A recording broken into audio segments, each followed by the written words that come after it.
Is there any, I know there's been a controversial area of town where there have been squatters have lived, and I think you've actually tried to. Yes. Could you talk a little bit about that? I know it's a challenging. Yes, yes, yes. You know, as a result of everybody wanting to come to Accra, of late, within the last 10, 15 years, there has been the creation of a lot of illegal structures. In other words, people just putting up structures all over the place without a building permit. And, you know, when we adopted Accra as a millennium city, we also came up with a vision, the vision of building a new Accra for a better Ghana. My president, His Excellency Professor Ivan Satames, is committed to building a better Ghana. And I believe that that better Ghana can only be built if every corner, every community, every village, and every town in Accra is seeing development.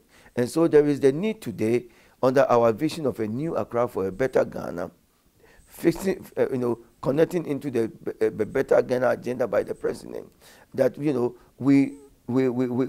put an end to the things that we have done in the past that had hindered development. For example, people building illegal structures, people building without permit, people building on encroached lands, people building in waterways, people siting containers on pavements and on roadsides.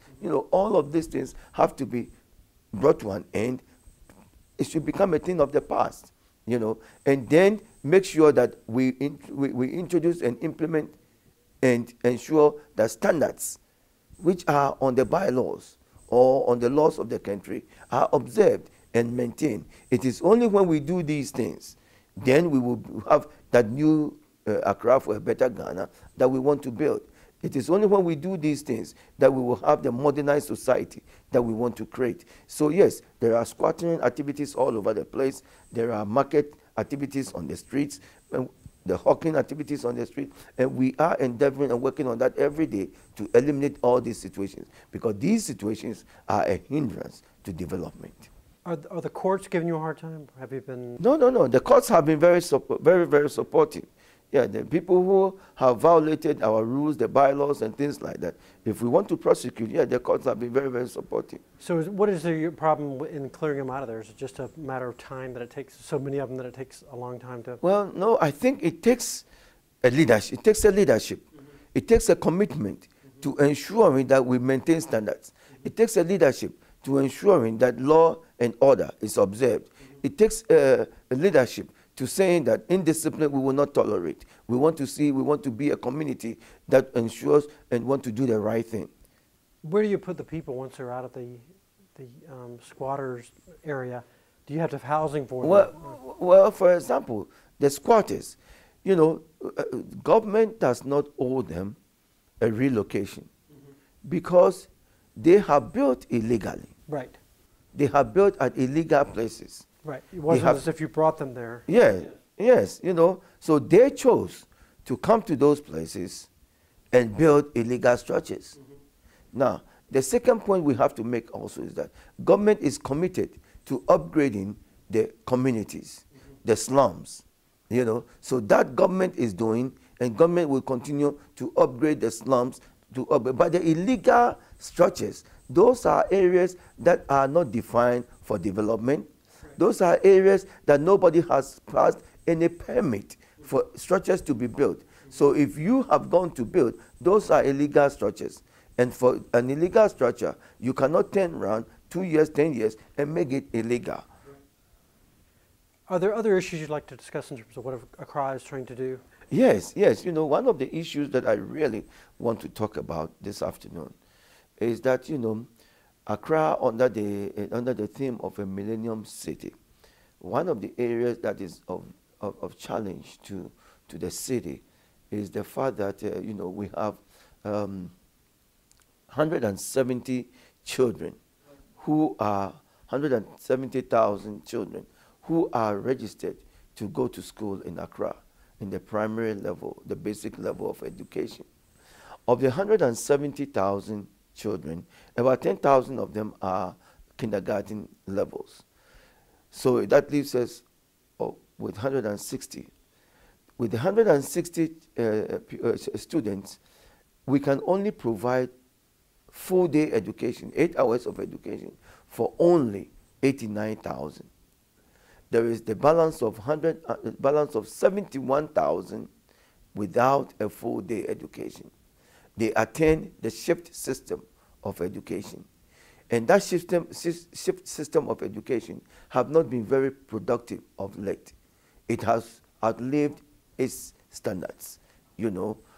So there is the need for us to stop that shift system, because as I said, over the period of the last 15, 20 years, so many students have fallen through the cracks. So they don't have basic education.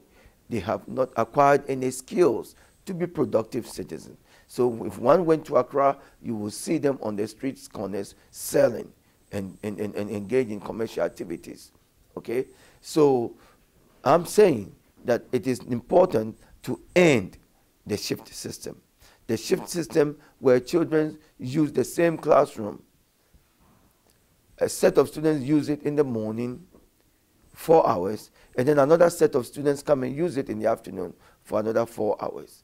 You know, we need to take the responsibility. So you need all day, full day. We need a full day education. So what I have done is that last week Friday, proud to live in Ghana on Sunday, I did launch an Accra Metropolitan Assembly Education Endowment Fund, and I am hoping to raise about 6 million Ghana cedis, which is about 4.5 US dollars, to create and build and renovate classrooms so that we can put every one of these 170 students into a full day education. When we are able to do that, then we will then be able to ensure that all of our children have a full day education. And that is very, very important. Otherwise, the 71,000 children who are not getting full day education will never see what we call the American dream, that we may be interpreting Ghana as the Ghana dream. They will never see it. They will never be the future leaders of tomorrow. And if we say we love all of our children, then we need to come rally around them and provide education for them. So I am appealing to the international community. I am appealing to churches. I am appealing to businesses. I am appealing to philanthropists, to individuals, to come to the aid of the citizens of Accra so we can provide full day education to house these children and give them the best of education so they can be part of the productive citizens. I would like to take just a couple of minutes to also tell you some exciting things that are going on in Accra, apart from the waste to energy that we are going to implement in August. Accra is also currently piloting in order for us to enhance our revenue collection, you know, because everything we want to do in Accra, in the city, we need money to do it. And so there is the need for us to introduce modern technology in the collection of revenue.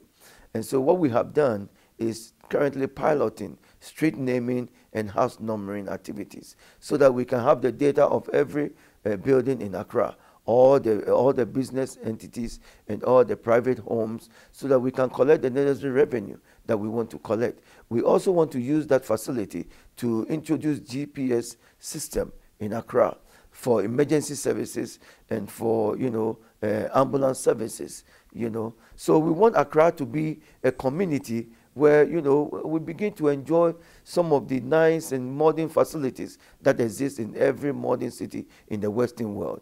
It is not our goal, our aim to make Accra New York or Atlanta, but we want to make it an environment where people will enjoy a good living and have an environment in which they can have peace and joy and happiness.